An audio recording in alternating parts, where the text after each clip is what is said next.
About 480 million years old, the Appalachian Mountains are a monumental natural barrier in eastern North America.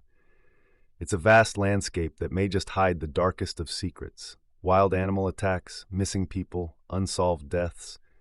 The Appalachians are no stranger to horror, so I hope you enjoy these allegedly true horror stories from the Appalachian Mountains. Now let's begin. This happened a few years back. It was the middle of summer in Virginia, in the New River Valley. I was coming home from a party. I had just dropped my sister off at her car and was heading home. I decided to take the river road back to my father's. My town is located in the middle of the Appalachian Mountains. I have lived here for 25 years now, and I know the area, and I'm used to the animals around here. One time, there was even a black mountain lion years back. But this story, it honestly makes the hair on the back of my neck stand up. I feel so uncomfortable just talking about it. Anyway, I crossed the Eggleston Bridge to go down to the river. Then I crossed the railroad tracks to get onto the gravel road. The night was clear, the sky covered in stars as the moon was new that night. The lights from the trailers on the other side of the river lit up the water. I was listening to 94.9 on the radio, relaxing as I had my hand out the window. Traveling halfway down the river, I began to grow slightly uneasy. I looked around as I drove and saw nothing out of the ordinary. Thinking it was my nerves from a few beers I'd had a few hours before, I pulled my hand in and rolled up the window.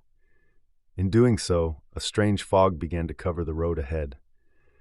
It was honestly too thick at times to see the road, so I had to go slower than I normally would, making me feel even more uncomfortable. As I cut through the first section of fog, a large mass in the road caught my eye. I hit the brakes as I came to a slow stop. I turned on my high beams to illuminate the road ahead, and I saw a large black dog. It looked to be the height of a full-grown German shepherd. Its fur was as black as the night sky. At first I didn't think anything weird about it, until I noticed it would not look my direction. It wouldn't even acknowledge my car. Slightly annoyed, I honked my horn at it. As I did, it moved into the brush closest to the water. I kept on driving, feeling a bit freaked out but not necessarily scared. I was thinking it was someone's dog that got loose or was free roaming. In the middle of the mountains, a lot of people don't chain up their dogs. As I passed where the dog had disappeared to, I couldn't help but feel like it was there watching me drive by. I paid this feeling no mind. I believed I was just trying to scare myself over nothing. That was until I made it to the end of the road. Now at the end of the river road is a small tunnel you have to blow your horn at so people know you're coming. And with that fog, I thought it would be best to flick my lights too, just in case someone was racing down the road, jamming out. That is quite common, as the river road is a hot spot for late-night cruising. As I pulled up to the tunnel, I flicked on my high beams, and there I saw the same dog in front of my car again. I slammed on my brakes, making my tires skid slightly in the gravel. I looked at the dog as I turned off my music, feeling a strong, tense feeling in the air. I turned off the radio as I watched it. It did nothing but stand there. Getting annoyed, I went to blow my horn at it again, until it turned to face me. This would be the first time I'd actually see the dog's face, and it did not look like a dog.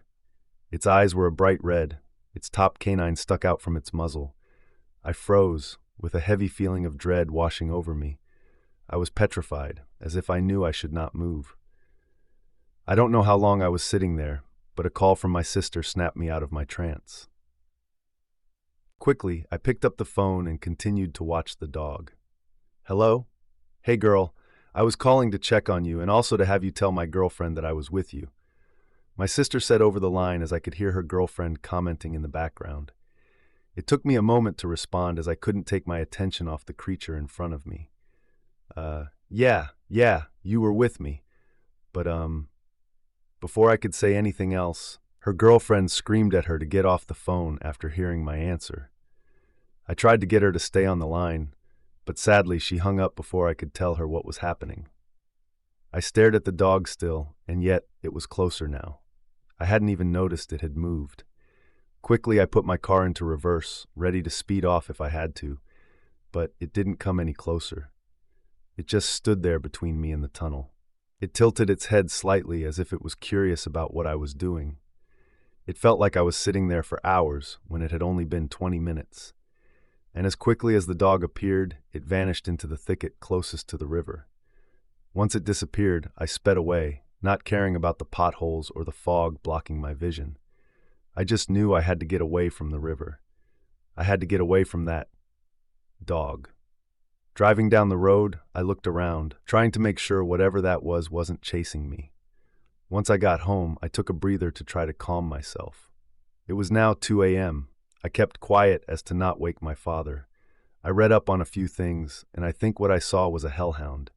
It is said that if you see a hellhound 3 times, it may just lead you to your death. Seeing that made my hair stand up on end. When you really think about it, I saw that dog 2 times. So who's to say when the 3rd time is going to come for me? It's been 6 years since that night, and I haven't seen another dog like that. So I honestly don't know what to think. But sharing this story helps relieve some of the strain, and maybe someone can help me understand why I saw this thing, specifically why I saw it 2 times in such a short amount of time. I used to work as a forest ranger outside the small town of Blacksburg, Virginia. It's one of many tight-knit communities that dot the line drawn by the Appalachian mountain range. In the 4 years I had that position, I received my fair share of odd calls. But what I'm about to tell you is pale in comparison to anything else I've experienced. My story contains moderate depictions of animal violence, so if you don't like that subject matter, I'd advise you to skip ahead. It first began on Tuesday. That was the first day of the week I was on duty. I remember I was sat down at my desk of the ranger post a quarter of a mile or so in the woods, drinking coffee. I was usually tasked with the maintenance of the trails surrounding the nearby camp area and enforcing bland regulations regarding firearm discharge and the likes. That's why it was surprising when a young couple stumbled into the building. The man, dirty, covered in ash with clothes torn, and the woman in similar condition. They asked me for some help, the request that me and the other ranger on duty, Trevor, granted. We were confused as to why they came to the station, rather than calling either of us or emergency services to request first aid. I remember the woman distinctly. She had a stark English accent. She told us that they were both so caught up in running, they didn't even think about making a call. That made me and my partner raise an eyebrow, but we let them continue as we disinfected their wounds and applied rather amateur bandaging. As she alleged, they were on a hike away from camp when they were attacked by what they described as a walking tree. I was as confused as you probably are now. I think I laughed a little as I heard what she said. Trevor was the first to try to place a realistic lens over their story. You ran into a tree? No, it attacked us. It was moving. The woman was very passionate as she argued, but her boyfriend calmed her down a little after he saw the subtle looks of disbelief we wore. My only supposition at the time was that they maybe ran into a thicket of brambles without realizing it. Their wounds were very real, though. It appeared to have been inflicted by an animal of some kind, but there were no distinct bite or claw marks. I couldn't line it up with the typical predatory wildlife we saw around our area. Regardless, we let them file a report, if you could call it that. About an hour later, I escorted the couple back to their campsite and ensured they retrieved all their belongings safely. Something to note, these parks have communal camping areas. Generally, you pitch a tent in a circle all around a central clearing where 6 or 7 other groups are situated. Oddly enough, though, we did see other people out and about, but not one came to ask what the issue was. If anything, they were quiet and tried to keep out of my way the best they could, juxtaposed to the usual happy and friendly campers I meet out there. Under normal circumstances, we would have investigated the area for the predatory animal that the couple was attacked by to ensure there weren't any wildlife getting all too friendly with humans. However, they were so turned around, the best localization they could give us was a direction. Given that, and the ridiculous description of the assailant, we never followed up. The rest of Tuesday passed uneventfully, aside from me having to talk to an intoxicated fella who was urinating all too publicly. Fast forward to Wednesday. It's 11 or so in the morning, a decent chunk of time into my shift. Our outpost gets a call. An older male with a raspy voice informs us that this campsite is filled with deadies. He clarifies that there's a whole bunch of dead animals in and around his fire pit before telling us, "You'd better hurry." Yeah, I know, a weird call. Fearing the worst, I headed down to the camp area, which happened to be the same one that the couple from yesterday was situated at. I arrived unsure of what to expect. I met the guy outside his RV. Lo and behold, all around us were dead animals. There were at least 15 of varying species. Rabbits, squirrels, birds too. As I recall, the biggest thing there was a coyote, which was taking his final sleep just outside the clearing. None of them had any visible injuries. What was odd, though, was the slight layer of soot that seemed to cover the coat of each animal, staining them an even shade of gray. I remember touching the coyote only to find the ashy residue on my fingertips. I had to call into administration. Obviously, something was very wrong here. I believe they told me they were dispatching a team to conduct a water test to check for contamination. In the meantime, we had to clear out all the other campers, including the guy who reported it. I remember one hippie-type dude really well. As I was telling him why he had to go, I offered that there was another campsite just a mile or so north. He told me something along the lines of, "Nah, dude, I'm just gonna go back home. There's something real wrong with this place's mojo." Despite that campsite being closed, we still serviced the local trails, so I was back on duty the next day. It was almost entirely uneventful. We spent much of the early morning resorting our documents before it came time for my rounds. The walk from our station to the campground was boring, with no fresh litter to collect, given there were no people. When I finally got to the camp area, it struck me as lonely, almost like a ghost town. Since it was the first time in my career we had to close during a normally busy season, it felt very strange. I lapped the center of the camp area, not bothering to check out each individual site, before I headed back up another path, one that ran almost parallel to the one I came down. That's when I started to pick up a strange smell. It was like charcoal burning, but hotter, if that makes any sense. It almost stung to inhale. Since there weren't supposed to be any campers nearby, I decided to follow it. I seemed to be getting closer as I walked down the path, judging by smell alone. And the further I went, the more acidic the smell became. At that point, I had no clue what could have been producing it. I had to cover my face with a cloth in typical bandit fashion, though it helped very little. Maybe 600 yards down the path from the campground, I finally made it. It was this ball of what looked like wood. About a foot in diameter, it sat in front of me squarely in the middle of the path. Above it came this silver smog, sifting 8 feet into the air before it dissipated. Getting closer, it began irritating my eyes. Noticing the thing was under direct sunlight, I gave it a hefty kick with my boot, causing it to roll a few feet down the path. What was very odd was, as soon as it hit the shade, it instantly stopped smoking. It just sat there, a charred ball of wooden facsimile. But it wasn't wood. Wood doesn't burn in the sun, after all. I left it there on the path and walked back to the station. The smell faded pretty quick. Anyway, as soon as I got in, I grabbed Trevor. He set the station phone to forward to his cell phone. We both then grabbed shovels, going to find the object in hopes of burying it. Good practice for both of us to leave the post, I know, but he was real curious to see what it was. Only as we arrived where I left it, the thing was gone. The only trace that remained was the slightest acidic tinge in the air, but no smoldering ball. It was pretty big, so whatever took it had to have been large itself. Thursday wrapped up with no further events. Then came Friday. Still waiting on the administration to clear the campsite fit for use again. It ran as slow as the day before. Nothing at all happened during the day. Right as I was clocking out, though, as the afternoon blended into the evening, a family came into our station. There was the mother, the father, and a little boy, maybe 9 years old. To be honest, I don't remember my conversation with them nearly as well as with the couple from before. But to sum it up, they told me that they had been walking their dog on a nearby trail maybe an hour earlier, before it took off barking at something in the woods. They kept stressing how it never behaved like that, and they were eager to find it considering how low the sun was getting. So I agreed to help.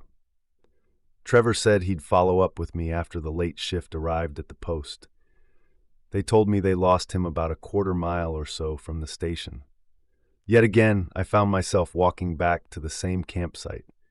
After asking if he responded to a name, they told me he did. I think it was Rufus or Roger or some other generic canine title. I think the mother and the kids split off in one direction towards the station, while me and the dad went the other way toward the campsite. We called the dog's name every 15 seconds or so, and as a pet owner, my heart sank a little every time there was no response. The father got serious with me and asked how likely it was he'd run into a predatory animal out here. He told me the dog was a big Alaskan Malamute, and I told him that a mountain lion probably wouldn't mess with a dog like that unless it was protecting its young. I remember mentioning that a bear could take it on, but he doubted the dog would be stupid enough to challenge a bear. Regardless, bears really weren't too frequent at the base of the mountains. I was going to mention the suspected tainted water, but I decided against it, as it was on the far side of the campsite, so it could worry him unnecessarily. Maybe half an hour into our search, the mom called the dad. She told him they hadn't found anything, and the dad told her that we were still looking and said if they didn't find him within the next half hour, they'd meet back up at the station and call it a night. I felt real bad after that. Then I called the dog's name as loud as I could. All of a sudden, way to our right, in the direction of the campsite, we heard this crashing. Suddenly, that gorgeous dog burst through the undergrowth, running up to his owner and ignoring me. He was moving quick, but with a limp. Further, the white parts of his coat seemed to be stained gray, just like the animals from the clearing. The owner hugged the dog, wiping what seemed to be ash off on his pants. He asked me if I knew what the residue was, but I told him I had no clue. From the direction the dog came from, there was a second wave of crashing.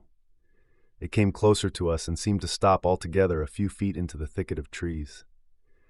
The sun was close to setting, but there was still enough light to see decently. Behind the trees, we made out a very strange shape. It seemed tall and thin. As we watched it move, there was this thick crackling sound, almost like a fireplace. It took one step towards us, and the guy now holding his dog shouted, "Hey!" That caused whatever the figure was to immediately bolt the other direction. As we heard more of that crackling and underbrush being pushed aside, we picked it up pretty quick, speed-walking back to the outpost. The dog's leg was injured, but it was in good spirits and limped along with us. Strangely enough, I picked up a little of that burning smell from before. I asked the guy if he smelled it, and he said yes, telling me it was like someone was having a bonfire. The night wrapped up with a couple meeting back up. The smile on the kid's face as he hugged the furry beast that was bigger than him really made my night. Trevor met me outside the outpost, and after filing a quick report, we did the 20 or so minute walk back to the parking lot together. Luckily, the night shift guys were real nice and did most of the overhead paperwork for us. On the walk, I told him about the figure we saw and the weird crackling sounds. He told me he never saw anything like it before. He asked if I think that's what the dog ran after, and I said something along the lines of, maybe. That was one huge dog, and that thing out there was not a bear. So what kind of animal was it? Trevor was as confused as I was. Saturday finally came, my last day on duty until next Tuesday. I wasn't feeling great when I got there, only on 5 hours of sleep. Luckily for me, the nearby campsite still wasn't open, and the day droned on quick. I was snapped from my tired robotic work as our phone rang. Trevor picked it up. Listening for no more than 2 minutes, he told me he had to go. He didn't say anything beyond a family issue and left hurriedly. To be frank, this ticked me off, considering I was tired as heck, but the shift was almost over and I thought about skipping my rounds at the campsite that afternoon, but decided against it. After all, the fresh air of the walks was the only thing keeping me awake. I remember using a Sharpie to craft a very poor "Be Back Soon" sign that I taped onto the station door as I went for my walk. It was really just a formality, as I didn't expect anyone to come by within the 30 minutes I was gone. So down I went, back to the camping area. It was the middle of the afternoon. The sun still bright in the sky. It didn't stop me from feeling uneasy as I began to smell that all-too-familiar charcoal acid mix, though. It was modest as I worked my way down the path until I finally stepped foot into the clearing. That's when I saw it. Surrounding the communal fire pit, there were 7 large wooden tar balls like the one I'd seen on the path before, only much larger.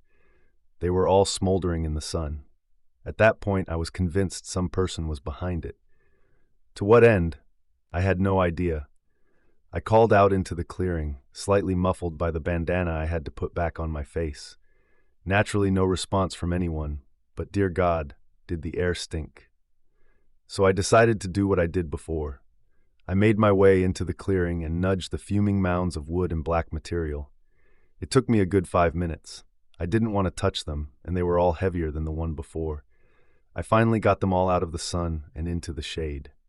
I stepped back a few paces to inhale fresher air. They gradually stopped smoking. Having no clue what to do, I opted to do another ride up back at the station, making sure to mention the geometric formation. As I turned around to leave, though, I noticed something was wrong. It's that feeling you get when something isn't quite right, but you're unsure what. I looked at the forest in front of me. Nothing seemed to miss at first. I scanned the tree line, and then I saw it. Blended in with the wood of the trees, much like a stick bug, there stood a man. At least what looked like a man. It was spindly and thin, maybe 9 or 10 feet tall. Its body seemed to be a black wooden texture, with its limbs and torso outlined a deep brown. I just stared at it, mouth agape. I think it was attempting to camouflage itself, and when it realized I noticed it, it began to move. Its head was much like a bulb, crafted out of similar material to its body, yet it had no discernible features. It slowly climbed off the tree and out of the undergrowth, moving towards me. I was paralyzed with fear. As it moved, this ear-splitting, crackling noise played, much like the one from the incident with the dog. After an excruciating few seconds, it was standing about 15 feet away from me, in the middle of both paths back to the station. It was swaying back and forth as if doing some kind of dance. The smell of smoke and that unnatural burn weighed heavy in the air. It took a step towards me, and my heart was beating out of my chest. It took another, and I still couldn't move. And then, with a great stride covering almost 10 feet, it stepped right past me, as if I wasn't there. I turned instinctually and watched it, as it began picking up the strange, smoldering balls I had just moved, and effortlessly, as if they weighed nothing, it placed them back into formation around the campfire. As I saw its focus shift from me, I regained control of my body and ran. I sprinted the whole way back to the outpost, entering it and slamming the door shut. I had no clue if the thing followed. It showed no interest in me, but still I couldn't take a chance. So I gathered all my belongings, locking the place up, and then took off again, this time to the parking lot, leaving the "Be Back Soon" sign still hanging loosely on the door. As obvious as it seems, I never returned to that post. I was contacted numerous times by my superiors and Trevor, but never did respond. Eventually, a notice of termination arrived at my home. I don't believe I ever received my last paycheck either. Not that I care. Under no circumstance will I ever go back there. Call me a deserter or a coward, whatever you like, but know if you saw what I saw that day, and you saw the sheer inhumanity of that creature, you wouldn't go anywhere near that place. As far as I'm concerned, forests are strictly off limits to me now. You simply can't be sure what resides within. And the creature, well, I really have no clue what it was up to. What it was doing with the weird spheres of whatever, I don't know. I have no doubt now that all the odd incidents I experienced that week were its doing, though. I'm just thankful it didn't kill me, because it very well could have. That about wraps up my week. I'll leave you with this, though. I did a modicum of research based on the creature's appearance. The only thing I found related to it was an old Dutch folk tale that described a character known as de Takman, or the Tree Man. According to the tale, it was a thin being with appendages much like tree branches that would chase naughty children until they told their parents of their wrongdoing. Whether it was based off of the creature I saw or an innocently crafted bedtime story, I'm not sure. To be honest, I don't think I want to find out. Good luck to all the people working in forests out there, especially those along the Appalachians. Be careful and stay safe. I am a petite woman in my early 20s. I grew up and live in rural south central Virginia, surrounded by dense woods for miles in every direction. I know what animals, birds, planes, satellites, planets, stars, etc. look like, act like, and sound like. Being no stranger to the outdoors my whole life, it was only a matter of time until I got into solo long-distance hiking. And even during the pandemic, I still hike, albeit responsibly, whenever I can on the Appalachian Trail in the western part of the state. Being a petite young woman and always hiking alone, I do take necessary precautions. My family can see my location on trail via a navigation app popular in the thru hiker and section hiker community. I carry pepper spray and a knife, and I always tell someone where I will be and update them on where I am and how the conditions are. Anyway, this took place in mid-June of this year, 2020. I had planned to summit the Priest Mountain hiking southbound on the Appalachian Trail, starting my hike around 1 p.m. from the parking lot at the base of the mountain and reaching the shelter by 5:30 to 6 p.m. Using my time as the sharp elevation increase, paired with a busted knee, would add to the challenge of summiting the notorious beast of a mountain. After a good, strenuous, uneventful hike past beautiful waterfalls, gorgeous viewpoints, and the occasional snake or squirrel, I summited. The flat, mile-long hike to the shelter was a welcomed gift after the 4,000-foot-plus elevation increase I had tackled for over 5 grueling miles. Once I arrived at the shelter, I set up my hammock, keeping the tarp rolled up in its snakeskin strung up above my hammock, as the forecast was predicting a beautiful warm night. I'd do my thing, eat some energy bars, refill my water bottle, typical boring camp chores, before turning in at around 8 p.m. Despite the challenges of the day, I couldn't sleep, so I stayed up on my phone talking to a buddy whom I had planned to thru-hike the AT with earlier this year, but we had to cancel due to the Rona.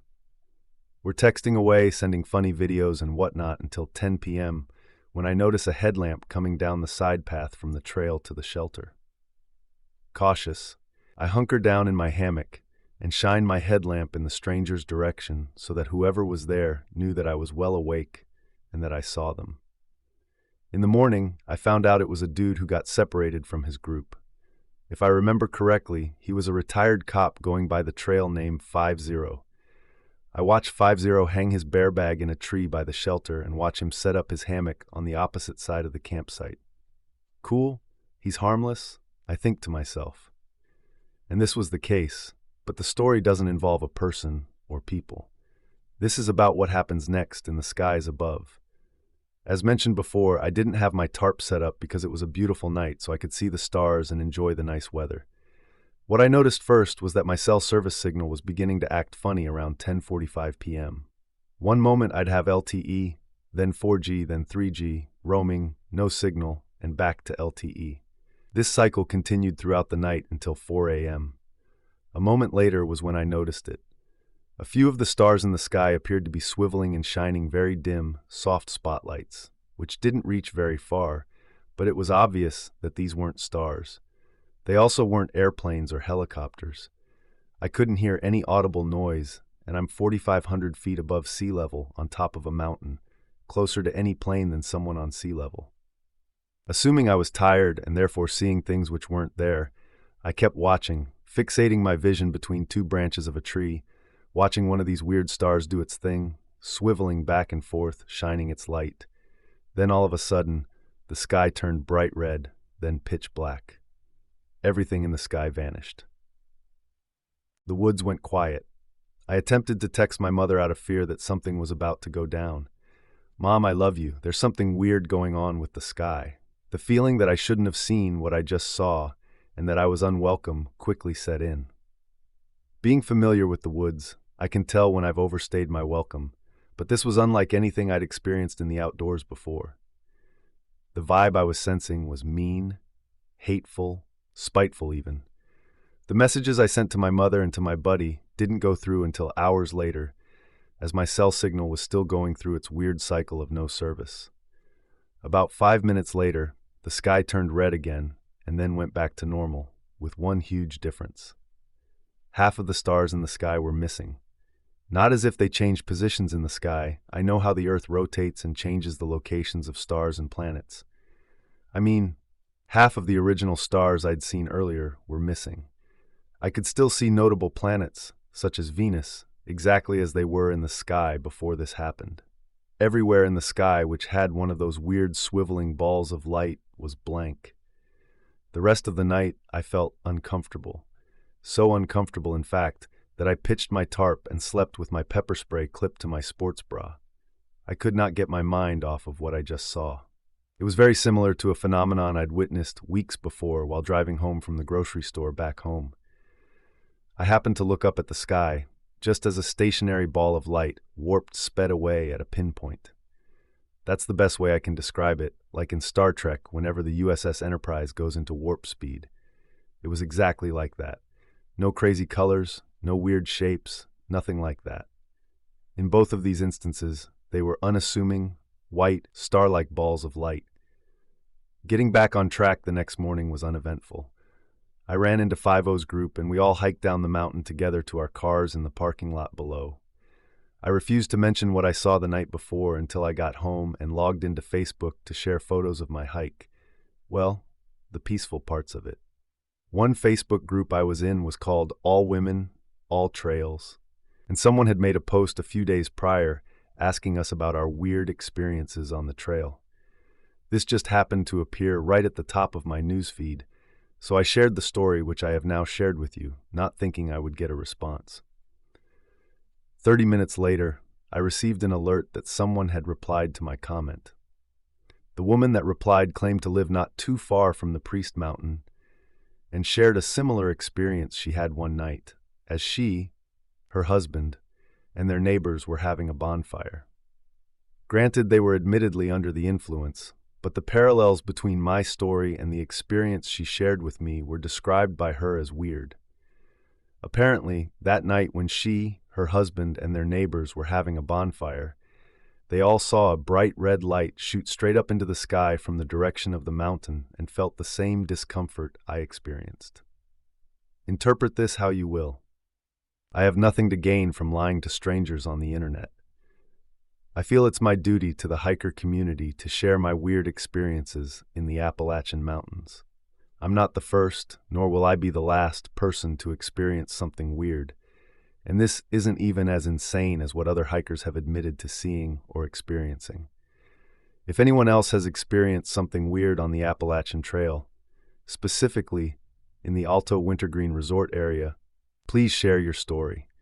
There's something weird going on in the skies above popular hiking trails, and it needs to be openly discussed. Well, that brings us to the end of today's episode. I hope you enjoyed it. Remember to stay safe out there because this world is full of strange and terrifying things. If you like and enjoyed these stories, then hit the like button, press the notification bell, and subscribe for more spine-tingling content, and we will see you in the next story.